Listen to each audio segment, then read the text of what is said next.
Hello, everyone. You can't say good morning or good evening or good afternoon because it's all different everywhere.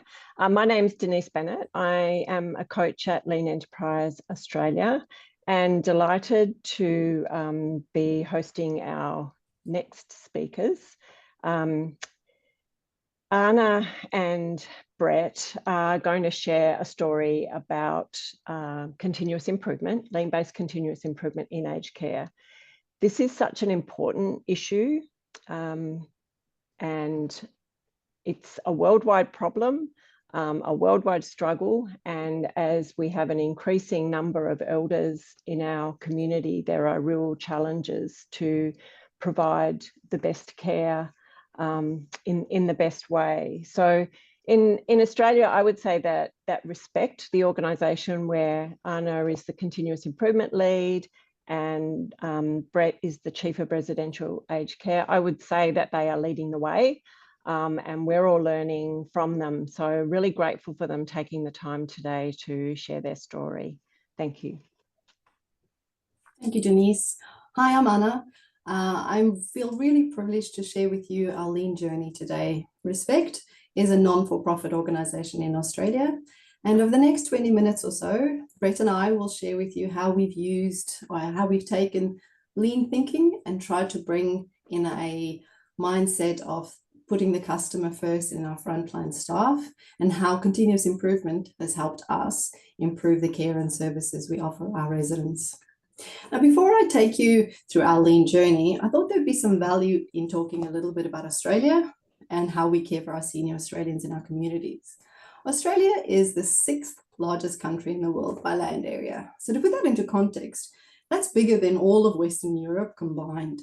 And if you took the United Kingdom and you try to puzzle it into Australia, you could do so 32 times. For any of our US visitors today, if you traveled from the West Coast to the East Coast of Australia, it would be the equivalent of traveling across the United States. Despite our size, Australia's got a relatively small population. We have less people that call Australia home than in Shanghai City. So we have 27 million people that live in Australia, and this leads to large unpopulated areas known as the outback. Our population growth is around 2.3%, and projections tell us that this annual growth rate will decline over the next 40 to 50 years. Median age right now is 38 years. By 2070, it'll be about 48. So we know that in the next 40 years, Australians over 60 will more than 65, will more than double, and Australians over 85 will more than triple. So talking about our Australian aged care landscape, for any Australians who are on the call, you would know that in about 2018, the Royal Commission into Aged Care Quality and Safety was established. Now, the purpose of the Royal Commission into Aged Care was to protect and to improve the safety, the health, the well-being, and the quality of life of Australians receiving Australian government-funded aged care. Now, these improvements and reforms have all culminated into a new Aged Care Act that was released this year. And the new Act essentially just sets out how the aged care system is to operate. The need for change and improvement is probably the most relevant to these two sectors, home care and residential aged care, where home care is individualized, coordinated in-home care, so looking after residents over 65 who have complex needs with clinical care, physio, or potentially someone helping out with services around the house.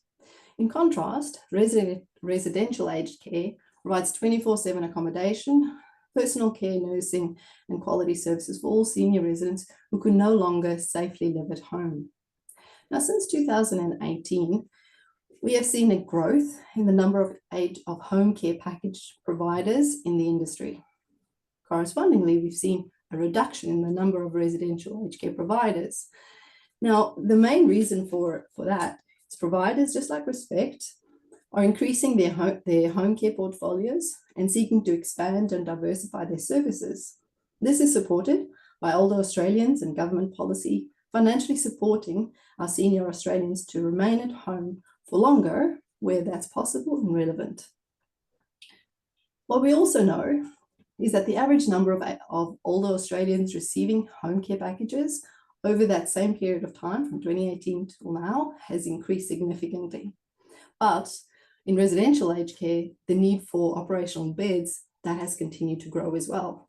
So this paradox, as I've heard in a few previous sessions, has really made all providers need to think about how they improve and how they grow. So Respect has taken a growth approach to seek efficiencies by leveraging our economies of scale, as well as embarking on a journey of continuous improvement so that we too can remain viable in this challenging market. Now, Respect Group, as I mentioned before, we're a non-for-profit aged care organisation. We began in Tasmania in 1962, and we've really grown organically by taking on other community-based homes who were distressed. In the industry, we're known a little bit as the turnaround organisation, bringing in smaller homes that haven't been able to keep up with the legislative burden, financial viability, and coming under our umbrella. To give you some context in the same time period, in 2018, we had 8 residential aged care homes, no home care, no retirement living, or a couple of retirement living. In 2022, we more than doubled our aged care homes, and today we have 27 residential aged care homes, a growing home care portfolio, and a retirement living division. Now I'd like to take you through our lean journey and how that all came together. So in 2019, probably around the same time as the Royal Commission was coming about, our CEO read up about lean and found some really interesting opportunities in that. Thought, oh, maybe that would be of value for us. Knowing that what was coming and knowing where we were going, looked to external consultants in 2022. So we had manufacturing-based consultants coming in. I think they even built a little Lego car, as most. I could probably jump in there too, Anna, being part of that journey. It was a manufacturing-based training opportunity we had, and it was actually a simulated work environment at a Caterpillar factory, and certainly came away with a lot of interest in lean, but quite confused about how we were going to relate that to aged care. But yeah, I just thought I'd comment on that. It was very manufacturing-based. It was on a simulated putting a taxi together. So very interesting, but very difficult to extrapolate. And in 2021, that's probably where we started finding our true north. At that point, we brought an internal lean practitioner that could really help support the lean thinking and start developing a strategy and really talk about how we could make it stick. I remember with Brett, we would often have these conversations that we need to learn how to walk before we can, or crawl before we can walk, and walk before we can run. And one of the first things that we did back then was establish a baseline and establish our measurement system to know how are we doing. Because if we wanted to bring about improvement, we needed to know where we were and what improvement, if we introduced the improvement, where that would have taken us. So in 2021, and I'll speak about True North in a minute, that's kind of where all of that started. 2022 is when we collaborated with Denise. So we met up with Denise through Alistair, met the Lean Enterprise Institute, and started having those discussions. We also at that point felt value in looking into the acute sector.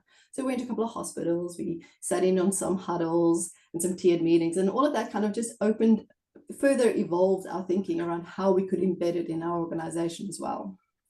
Come 2023, so last year is when we piloted our first Respect Way, and in a minute I'll talk a little bit more about Respect Way, but that's where we piloted at our frontline staff in Tasmania, and we also included our exec team as well. So what we knew is we needed to do it from both perspectives, not just from the ground floor, which is the important part, but also our execs, so that we're all on the same page. And 2024 has just been a fantastic year. We've just continued growing. So I'll give there's a couple of little blogs that we have on our website of how we've improved, how we've trained, and how we've had sites so improvements happen organically at our sites by the people that do the job every day. Now I'm going to take you through 2 adaptations. My first adaptation was our how we in a way rebranded the word lean. So as Brett also mentioned, lean was when you bring a new concept into aged care or into any organization really, if it has foundations or startings in manufacturing, it's not uncommon for there to be a little bit of resistance or a little bit of uncertainty around this new concept. And we know that our staff, particularly everyone on the floor in aged care, work really hard. Like there's not a minute to spare. So being very cognizant about not making them feel like it's something more they need to do. Rather that this is the way that we do things. This is the way that we improve. This is the respect way. This is our what, this is our why, and this is our how. So our true north, that statement hasn't changed, not from 2021, I don't think. And it is still today how we consider respect way to be. The pillars on the side, or those filters, is really about, and from the good old days of Lean or in Six Sigma, how you define or understand safety quality. And we know that if we embark on an improvement journey with our staff, if we ask them what are going to be the areas that they want to focus on, they might internalize it a little bit. But by putting forward the safety of our residents, the quality of our care, the timeliness of our care, the efficiency and the experience that our residents have, that is in a way our filter to make sure that our staff are all focusing on our customer, which is the most important part. The final little triangle I have on the side is my way of representing how we wish to expand or disseminate the respect way. So it started as one individual contributor and then to the leadership group. And now where we are now, and hopefully going forward, it'll be a community-led initiative rather than from top down. The second adaptation that we had that I'd love to share with you is our A3 thinking approach. So I love an A3. In the days of forward, it would be the AD. You can call it multiple things, but I think Susan mentioned earlier that whatever you call it, just be consistent with it. This is ours. We call it CARES. So our problem-solving approach, we've adapted it to use the word CARES in it. Again, considering our audience and the people that we work with, that's what they do. That's what we do. We care for the elderly. So calling it a CARES is just a continuation of what they do already. So it's not an additional thing they do, it's what they do. It's the respect way. And we've also gone with it's the respect way of thinking, not necessarily lean thinking. So that's our way of looking at it. The CARES model works exactly the same as an A3. On the left-hand side with the left-hand brain, understanding what the problem is, clearly defining what it is, using data to better understand it and verify root cause. So we know that as a nurse, particularly as a clinician in our industry, the first thing you would always do is treat the symptom, because that's generally what it is. You'd have to attend to a wound or attend to a fall. And in a busy environment, finding out the root cause is not necessarily that we don't have or we don't allocate the time for that. This model gives us that time or makes for that time. So we allow for containment on the left-hand side when we know what the problem is. And on the right-hand side of our CARES model, we focus on the improvement. This model we use this in our standard approach for all of our complaint resolution, for any problem solving, and this is how we run our Respect Way project as well.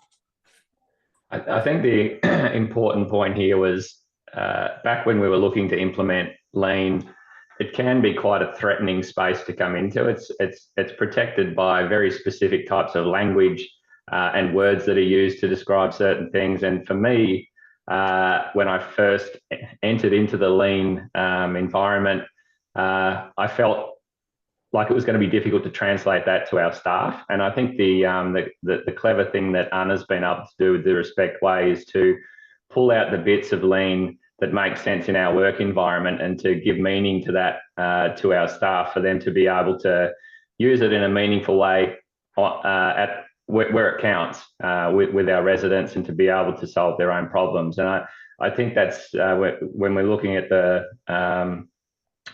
summit today and what we're talking about with Lean, I think that's an important message. Is there's elements of Lean that can be used on their own. It doesn't need to be an all or nothing. And I think when I first learned about Lean, it felt like it was an all or nothing concept where everyone needs to be in or everyone's out or it doesn't work. And I think we found a way where aspects of it actually do work really well and have brought our company along.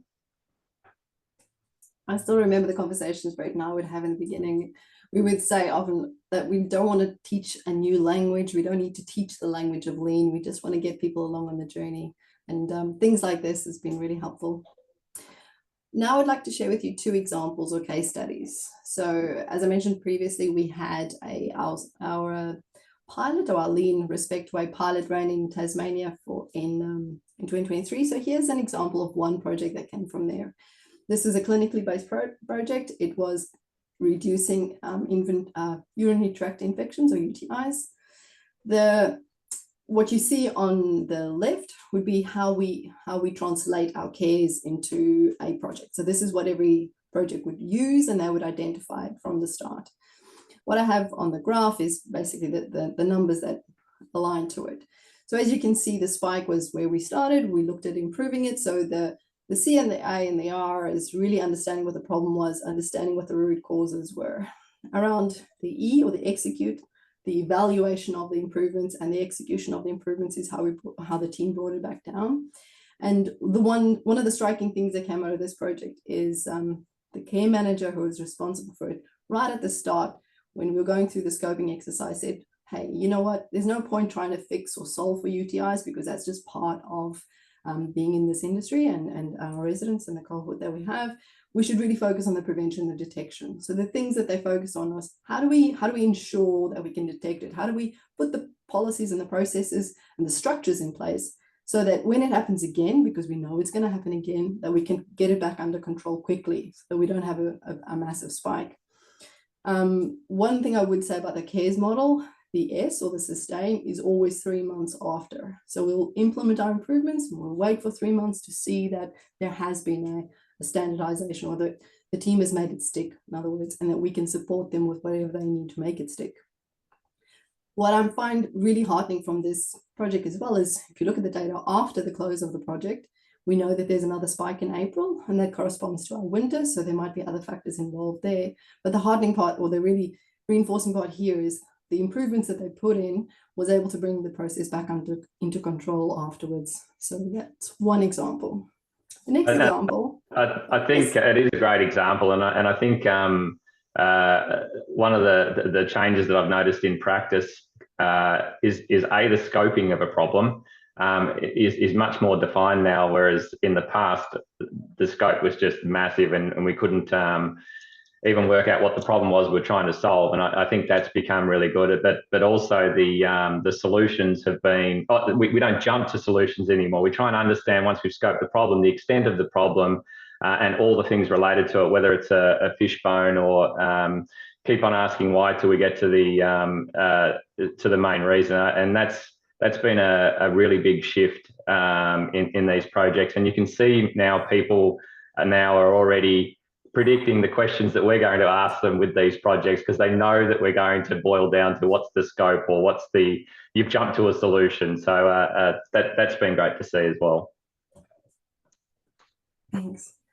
The second project that I want to share with you today is one that's still in trial. Well, it's in sustain at the moment. And this one really warms my heart quite considerably. So in aged care, we have social care offering, and basically that is activities that we plan and run with our residents and with communities as well, to bring out social interaction. We've not mentioned the pandemic as well as past, but the impact of the pandemic in a lot of ways has been that a lot of our residents have gone into social isolation. So they stay in their rooms, they don't really want to take part in it, because obviously what happened in those times was that they didn't have many social activities to do. So part of that was bringing our residents back into a more social engagement. But what you'll see on here, we actually had 3 projects from 3 different sites, all identified they want to improve on their social care. They looked at it from different perspectives. They looked at it from, how do they standardize their work? How do they make sure that we involve the residents in the design of our activities? And I love that, because it speaks to that 8th waste, where we don't always consider human intellect. So yes, involving our staff, but hey, involving our residents and let them tell us whether that activity that we just ran, was that any good? Would they do it again? Simple surveys that we have at the end of an activity, to say, where the residents would come in and say, yes, I actually really enjoyed it, or no, I didn't. And then we adapt our calendar to suit. So as I mentioned, these projects are all in sustain, but the most valuable thing for me was the voice of the resident being so front of mind with this one. So I'd like to share with you a video of one of our residents speaking to the improvements. It was a very small improvement. It was putting in a newsletter that involved their voice and involved their contributions. So I'll let you listen to this kind of video. Right. Well, I think it's a very good innovation, and it's wonderful that all our relatives and friends get it, our old relatives, and it keeps us all up to date with all the things that are going on around the place. And so far, it's been wonderful. And I hope that I can contribute a few more things as time goes on. I'll think of something. And no, there's often things like our trips to the cemeteries. I'm going to take a notepad with me when we go and jot them all down so that everybody can know where we've been. And no, I think it's very good and hope they can continue on. Rach, do you want to add anything on there? No.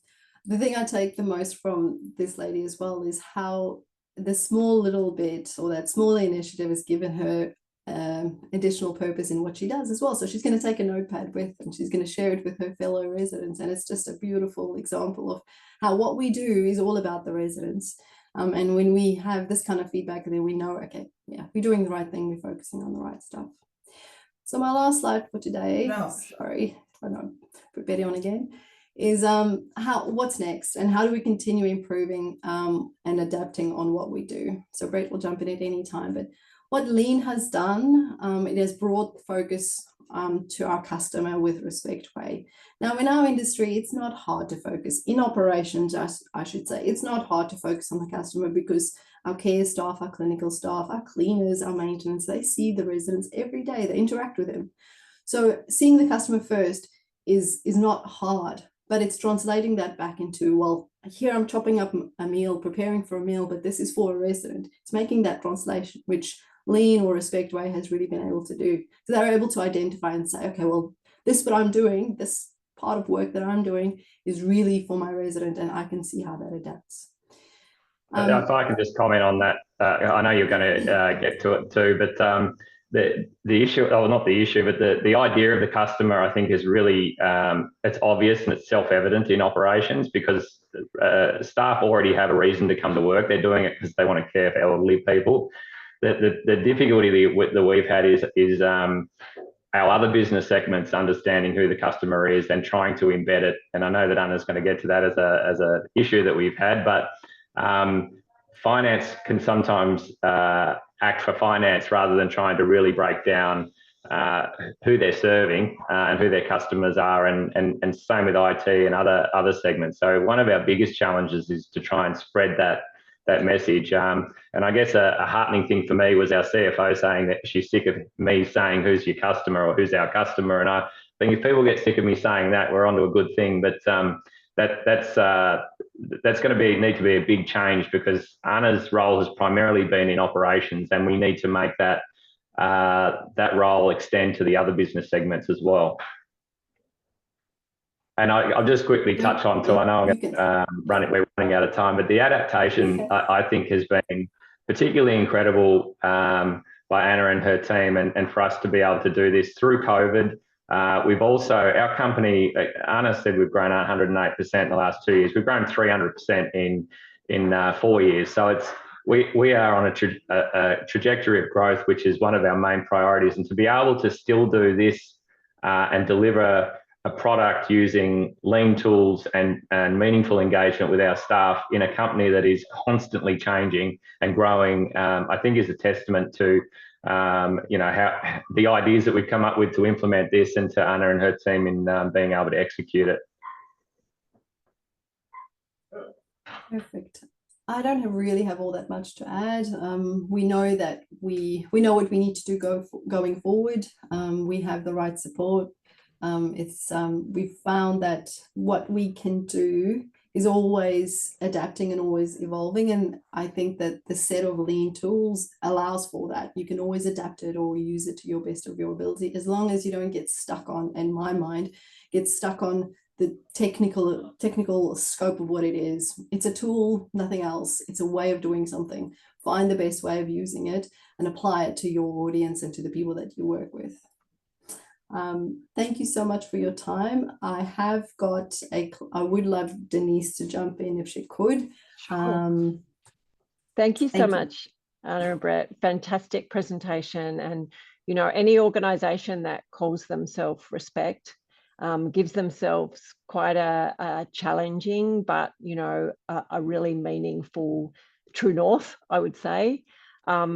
This has become really personal for me, and you know, I've worked with Anna and Brett on and off, but a couple of months ago, this is my dad, and he entered a facility, a Respect facility, and I'm so grateful for that. We actually didn't have anything to do with him going there, but how fortunate I feel, because from the moment he arrived, and I made sure I got there a couple of days after from interstate, I could see the difference. And I had some interactions with some other aged care facilities in other states in Australia, and I could really see the difference to the point when I arrived. You know, it was a little tricky to find someone to start with, but that's all right, because they were actually huddling and doing their readiness work for the day, which was great. But what I see on the other side is this real care and connection.